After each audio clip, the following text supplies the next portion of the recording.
예, 군중 심리에 흔들리지 않고 소신을 지키며 투자하는 민재기의 역발상 투자법 배워봅니다. KB증권 프라임센터 투자 컨텐츠팀 민재기 팀장과 함께합니다. 팀장님, 오랜만에 뵙습니다. 네, 안녕하세요. 예, 먼저 시장부터 보겠습니다. 시장에서는 쏠림 현상이라고 표현이 되는데 어떻게 좀 풀이하고 계세요? 네, 뭐 확실히 쏠림 현상 맞는 것 같고요. 지난주부터 해서 오늘까지도 그러한 현상이 좀 이어지고 있다라고 보시는 게 맞을 것 같습니다. 근데 이게 어디까지 얼마나 더 이어질지 사실 참 가늠하기가 쉽지 않다라는 게 시장 전략을 세우는데 참 힘든 부분인 것 같아요. 그래서 일단 최근에 시장을 주도하고 있는 종목들에 대한 흐름을 체크하면서 시장에 대한 분위기 한번 체크해 보겠습니다. 네. 일단 에코프로 BM 제가 주가를 하나 이제 그려온 게 있는데요. 한번 보시면 이게 지난번에 여기 이제 전고점을 돌파한 이후로 상당히 더 가파르게 지금 신고가를 경신을 하고 있는데 이 부분이 아무래도 이제 공매도 부분이 좀 한매수가 들어오면서 좀 탄력적인 그런 흐름을 좀 보이지 않나라는 생각입니다. 예. 코스닥 1위 종목이 이러한 흐름을 보이니까 지수가 거의 다른 종목들이 많이 빠져도 움직이지 않는 그런 흐름들을 지금 좀 지켜주고 있는 모습이죠. 그래서 코스닥 종목들 7월 중순 이후로 제가 상승하는 종목 수와 하락하는 종목 수가 분포가 어떻게 되는지 한번 그려봤는데요. 노란색이 하락하는 종목 수의 개수라고 보시면 될 것 같아요. 지난주 금요일 날 코스닥에서 하락 종목 수가 1000개를 넘어섰고요. 어제도 1300개, 오늘도 지금 만만치 않은 그런 흐름을 만들어지고 있습니다. 그래서 지금 시가총액 몇몇 종목들을 내가 계좌에 안 가지고 있으면 상당히 지금 소외되고 힘들 수 있는 그런 상황이 계속 연속이 되고 있는 것 같은데 이게 코스닥만 그런 게 아니라 코스피도 어제 상당히 좀 심각한 그런 그림이 만들어졌죠. 40만 원을 돌파한 게 며칠 안 된 것 같은데 65만 원 뭐 이렇게까지 엄청나게 포스코 홀딩스가 강하게 지금 움직이는 그러한 흐름이 나타나고 있습니다. 코스피는 이 포스코 그룹주로 쏠림 현상이 강하게 지금 진행이 좀 되고 있는데요.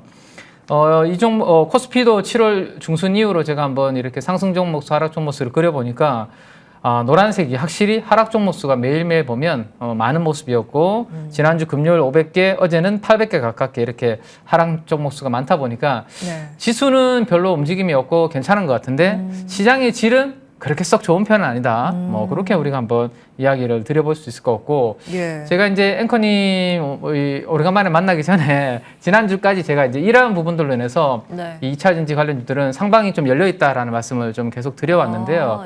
그 중에서 한 가지 제가 이제 이유로 말씀드렸던 부분들을 업데이트를 좀 해봤는데 타이거 2차전지 소재 ETF라는 게 7월 13일 날 상장이 됐거든요. 그래서 기습 상장이 네, 상장이 돼버렸죠. 그래서 7월 13일 날 상장 이후에 거기에 주력으로 들어가 있는 종목들 수익률을 제가 한번 다 뽑아서 계산을 해서 이렇게 그려봤는데 일단 ETF만 어제까지 28% 상승을 했습니다. ETF가 28% 상승을 했다면 웬만한 종목들은 다 급등했다는 30-40%씩 많이 올랐다고 볼 수 있겠죠. 그 중에서도 포스코 홀딩스가 거의 며칠 안 됐습니다. 사실 한 10거래일 정도 되나요, 이게?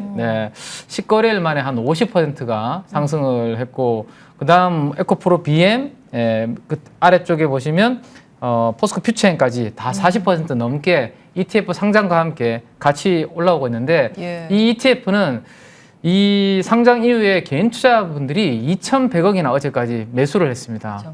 그러면서 이제 시세가 나면서 이쪽 종목들도 영향을 주는 그런 모습들이 지금 진행이 되고 있는데 이게 멈춰야지만 제가 봤을 때는 이 종목들이 좀 쉴까 이런 생각을 할 수 있을 것 같거든요. 근데 지금 어제까지도 그렇고 오늘도 지금 보면 거의 멈추지 않는 그런 모습이 좀 진행이 되고 있는 것 같아요. 그래서 목표 주가를 항상 여쭤보시는 분들이 있는데요. 사실 이거는 목표 주가를 선정하기가 좀 어렵습니다, 지금. 그냥 뚜껑이 열려 있는 거죠. 네, 뭐 신고가다 보니까 저항이 없는 상태에서 사실 이러한 수급적 이벤트가 마무리될 때까지는 어디까지 갈지는 사실 알 수 없는 그런 부분이라고 보는 게 맞을 것 같아요. 그래서 사실 지난주에 제가 포스코 홀딩스를 아직까지 신규로도 이제 아직도 해볼 만하다라고 이 그림을 가지고 말씀드렸었거든요. 지난주에 네, 지난주에도 우리 예 박사님하고 요 그림을 가지고 말씀드렸었는데 이게 이제 2003년도에 포스코 홀딩스의 역사적인 PBR 밴드를 제가 이제 지난주에 보여드린 건데요. 과거에 이 밴드 상단까지 이렇게 올라간 적이 있었거든요. 그때 막 중국이 한창 브릭스 시대 투자 막 한다고 했을 때 올라갔었는데 아직 여기까지밖에 안 왔으니까 포스코 홀딩스가 저희가 0.6배 정도거든요. PBR. 근데 여기 1배까지만 가도 상방이 아직 열려 있으니까 혹시라도 뭐 관심 있으신 분들은 지난주도 괜찮다라고 말씀드렸는데 이게 한 주 사이에 이렇게 메워버렸어요, 이제는. 어머, 그랬네요. 네, 포스코 홀딩스가 주가가 올라와서 이렇게 메워버리는 바람에 예. 야, 여기서는 이제 또 어떻게 해야 될지 참 고민이 되는 그런 분위기인 것 같아요. 저항 제일 위쪽이 몇 배인 거예요? 지금 1배가 넘거든요, 이제 1배예요. 저렇게 되면. 네, 그래서 포스코 홀딩스가 물론 2차 전지에 대한 밸류에이션을 미래의 밸류에이션을 땡겨오면 충분히 1배, 뭐 2배 줄 수도 있는데요. 예. 근데 단기적으로 너무 급하게 또 이제 올라가는 부분이 있기 때문에 뭐 숨고르기가 언제든지 좀 나와도 이상한 건 아니고 그렇다고 해서 또 시세가 끝난 것도 아니고 그죠? 여기에 지금 아까 말씀드렸던 ETF가 주력으로 이 종목을 좀 담다 보니까 그 수급이 마무리되기 전까지는 이 포스코 홀딩스도 흐름이 좀 변동성이 좀 클 수 있는 그러한 흐름이고요. 또 하나는 지금 보시면 좀 특징적인 흐름이 원래 우리가 기관과 외국인의 편에 좀 개인 투자들이 서야 된다라고 이야기를 예. 많이 했잖아요. 예. 근데 이제 포스코 홀딩스를 보면 기관들이 열심히 다 팔고 있고요. 외국인들도 열심히 다 팔고 있고 오늘도 엄청 팔고 있습니다. 포스코 홀딩스는. 오늘 네, 오늘도 엄청 지금 코스피에서 외국인들이 한 1조 정도 매도로 지금 잡히고 있는데 예. 상당 부분이 지금 포스코 홀딩스의 매도 규모로 지금 잡히는 부분이거든요. 그러다 보니까 원래 같았으면 사실 우리가 여기 같이 움직여서 팔아야 되는데 예. 개인 투자분들의 수급으로 이제 이 종목이 움직이다 보니까 가장 예. 오른쪽에 하단부인데요. 예, 이 부분이 기계적인 매수세가 들어오고서 ETF도 움직이고 같이 지금 영향을 주고 있다라고 보시는 게 맞을 것 같습니다. 저 PBR 1배라 그러면 주가 순자산 비율이 PBR이잖아요. 그렇죠. 네네. 1배면 딱 청산 가치라는 건데. 맞습니다. 물론 네네. 진짜 청산을 진행하면 1배 미만으로 값을 쳐주겠지만 그러니까 이론적인 가격으로는 그 기업이 가지고 있는 자산 다 팔았을 때가 딱 이 그렇죠. 가격이거든요. 그걸 고평가라고 할 수 있는가에 대한 답은 그렇죠. 어떻게 해주시겠어요? 네, 왜냐하면 저는 이제 이걸 고평가로 볼 수 없는 이유가 다만 단기적으로 너무 속도가 빨랐다는 것뿐이지 고평가라고 예. 볼 수 없는 이유는 이 철강이 아직까지 턴어라운드가 안 됐거든요. 예. 네, 제가 봤을 때는 내년도 상반기 한 3월 정도에 미국의 FMC 연준에서 금리 인하를 지금 패드와치에서는 스케줄을 그리고 있거든요.